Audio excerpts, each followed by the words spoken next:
A surprise turn of events in an 8-year-old love triangle murder case in Orange County. You're the one who broke my family. You should be sorry. You should be apologetic. And Jennifer just told her, I'm never gonna give up.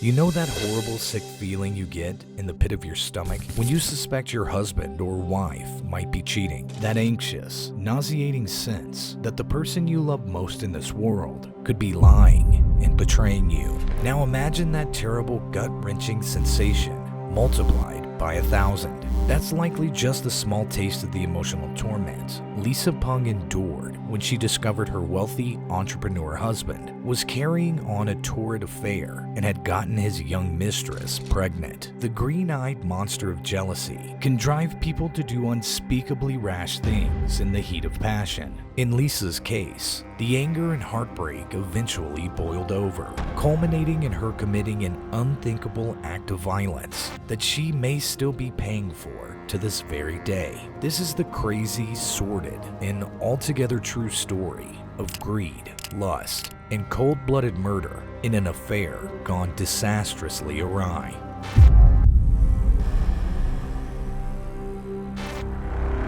Our tawdry tale kicks off in the early 1990s, in a place synonymous with opulence and luxury, Orange County, California. That's where mega millionaire businessman Jim Peng had relocated his family after amassing a personal fortune estimated at over $200 million, which translates to nearly $500 million in today's money. Jim's riches came from being the founder of a massively successful Taiwan electronics firm called Ranger Electronic Communications, which sold CB radios and equipment to police forces all over the globe. When his company really hit the big time, Jim wasted no time moving his wife of over 20 years, Lisa, and their 2 teenage kids from Taiwan to the lap of luxury in Southern California's ritziest suburb. From the outside looking in, the Peng clan seemed to absolutely have it all.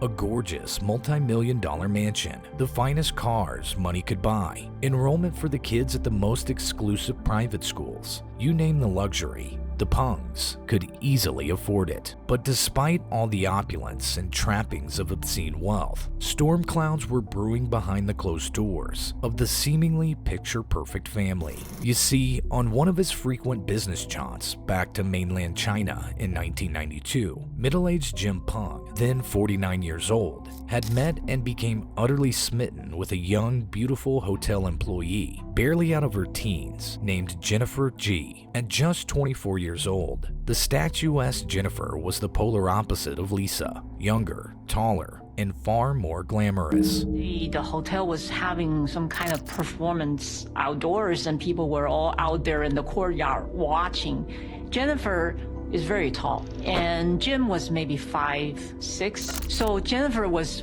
blocking him. And he said, excuse me, can you move because I can't see. That's how they met, and they started talking. Perhaps feeling a tinge of a midlife crisis, Jim almost immediately began showering Jennifer with lavish gifts, cash handouts, and globe-trotting vacations as their torrid love affair was sparked during his work trip. Despite having been married to the devoted Lisa for over 2 decades and providing her with the kind of wealthy, pampered lifestyle most women could only dream of, the love-struck Jim just couldn't resist Jennifer's youthful charms and feminine wiles. So before long, he started sneaking around on Lisa by setting up Jennifer in a posh Mission Viejo apartment, located just a few short miles from the Peng family's own residence.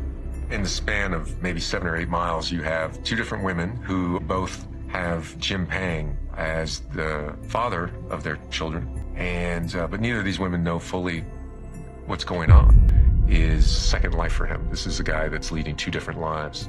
Jim tried having his cake and eating it too, so to speak, but that was just the tip of the iceberg when it came to Jim's unbelievable self-indulgences at Lisa's expense. Not only did he funnel Jennifer a monthly $5,000 cash allowance to live on, over $11,000 in today's money, but Jim also shockingly gave his side piece a 1/3 ownership stake in a trading company he started called J&J Electronics. Making matters even more outrageous, there were widespread rumors that the new business's name was a nod to Jim and Jennifer's initials, being couples' code names for their scandalous affair. As if that wasn't brazen and disrespectful enough toward his wife, Jim would go one last step too far in rubbing Lisa's nose in his cheating. He actually hired his young mistress as an employee at his California company offices. So not only was Jennifer now financially set for life and living in luxury thanks to Jim's funding and business dealings, but he could also indulge in his lustful urges by having her just an office away during work hours. For Lisa back home, the signs of her husband's wandering eye and betrayal quickly became impossible to ignore or make excuses for. She started finding Jennifer's clothes and undergarments mixed in with Jim's things. Then came the incidents of returning home from trips, only to find female apparel hanging in their bedroom closets and lingerie on the marital bed.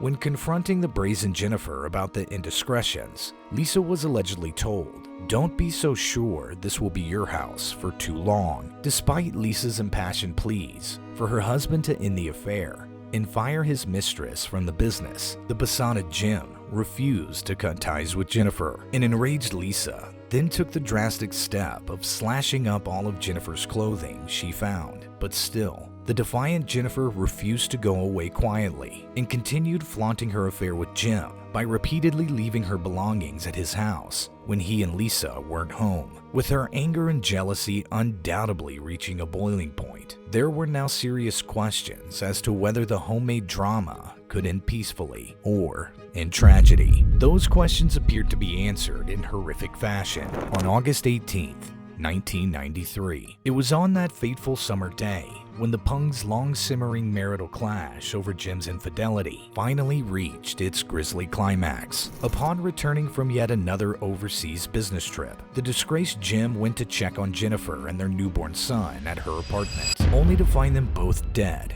in a scene ripped straight out of a horror film. Jennifer had been brutally stabbed 18 times, while little 5-month-old Kevin was suffocated by a t-shirt being shoved down his tiny throat. At first, homicide detectives suspected the shaken husband and father Jim as the perpetrator, given his seedy double life and his potential jealousy rage over his mistress and love child. But he had an airtight alibi that placed him traveling out of the country at the exact time of the murders. So who could have possibly committed such a heinous double crime, one that even included killing an infant in cold blood? When investigators swabbed a bite mark on Jennifer's arm, the DNA evidence led them directly to the one person pushed past her breaking point by Jim's brazen disrespect, his long-suffering but enraged wife, Lisa. Despite being busted by the DNA proof, Lisa initially professed her total innocence about the killings during interrogations.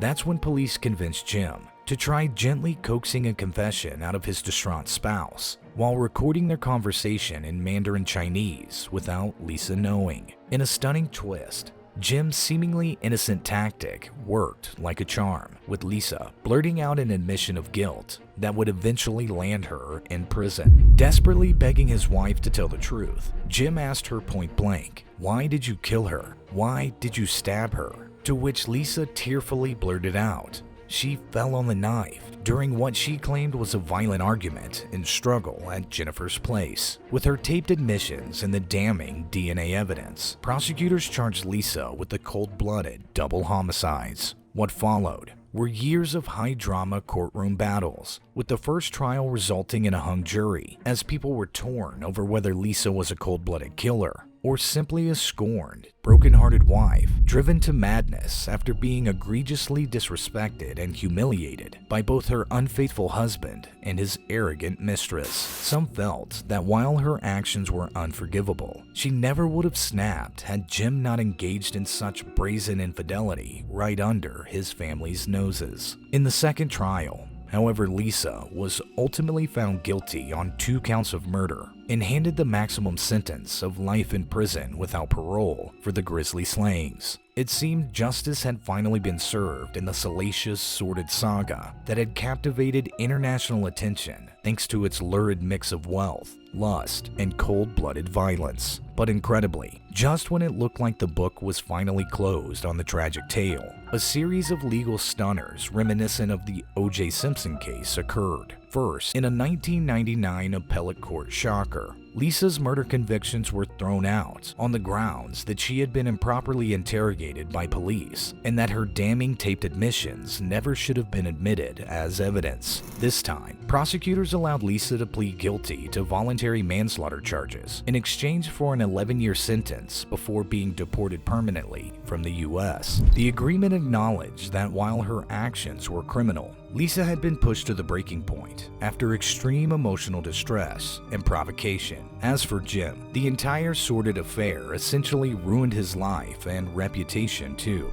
He lost everything: his family, his business, with no clear place to resettle his life afterwards. The Asian community condemned Jim as a traitor and fool for so brazenly carrying on his affair in such an open, disrespectful way to his wife. Jim was even sued by both the U.S. government over illegal business practices, as well as Jennifer's devastated parents, who claimed he failed to protect their daughter and grandchild, despite knowing the volatile situation he had created. In the end, there were no real winners in this tragic saga. An innocent child lost his life due to the reckless selfishness and infidelity of his father. A wife and mother broke under the weight of betrayal and public humiliation, resorting to irreversible violence. And a wealthy businessman sacrificed his entire legacy and reputation on the altar of ego and lust. While some felt sympathy for Lisa being pushed to her mental breaking point, there were also many who felt she went too far and could have walked away to preserve her own dignity. Jennifer's own naivety about getting involved with a married man led her down a path of no return as well.